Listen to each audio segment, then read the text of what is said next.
Hi friends, welcome to our channel. Time వచ్చి 1:23 అవుతుంది. కస్టమర్ని 8:30కి దింపా. ఇక్కడ 1 అవర్లో ఫోన్ చేసి చెప్తాం, అంటే ఈవినింగ్ వెళ్ళిపోవాలా లేదా నైటా అని అన్నారు. ఓకే, ఇంకా చేస్తారని కూర్చున్నా. మేబీ నేను వింటాం రాంగో, మరి వాళ్ళు చెప్పడం రాంగో. 1:30కి ఇప్పుడు కాల్ చేసి ఏ టైం అవుతుందండి అని అడిగితే, నేను వెళ్ళిపోమని చెప్పాక 7:30కి అలా వెళ్దాం అని చెప్పాక అన్నారు. ఈరోజు విధి నాతో వింత నాటకం ఆడింది. చాలాసేపు అయిపోయింది ఇక్కడ వెయిట్ చేసి. అంటే ఇంకా ఆకలి అవుతుందని కస్టమర్కి కాల్ చేసా, ఏ టైం అవుతుందని. జనరల్గా అయితే అసలు నేను కాల్ బ్యాక్ చేయను అనమాట కస్టమర్కి.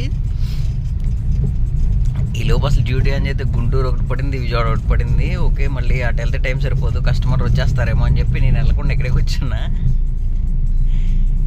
అయినా ఈరోజు ఏంటో అసలు అంతా కొత్తగా ఉంది. చూద్దాం, 7:30కి అట్లా స్టార్ట్ అవుతాం. నేను కాల్ చేస్తా 1 అవర్ ముందని చెప్తున్నారు కస్టమర్. ఓకే అని చెప్పా. ఇప్పుడు ఇంటికి వెళ్ళి ఓపిక లేదు, కంకిపాటి లాంచ్ చేస్తా, అంటే డ్యూటీ ఆన్ చేస్తా. చూద్దాం ఈ బుకింగ్స్ ఏమైనా పడతాయేమో. అంటే ఒక కస్టమర్ ఈవినింగ్ చెప్పారు కానీ వాళ్ళు టైం చెప్పలేదు. రేపల్లి డ్రాప్, అదేమో పోరంకి నుంచి.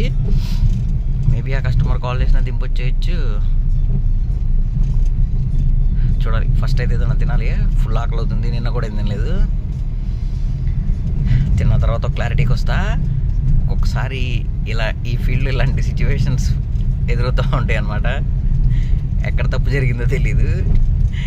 ఇదైతే గట్టిగానే వింత నాటకం ఆడింది మనతో. Thank you watching my video.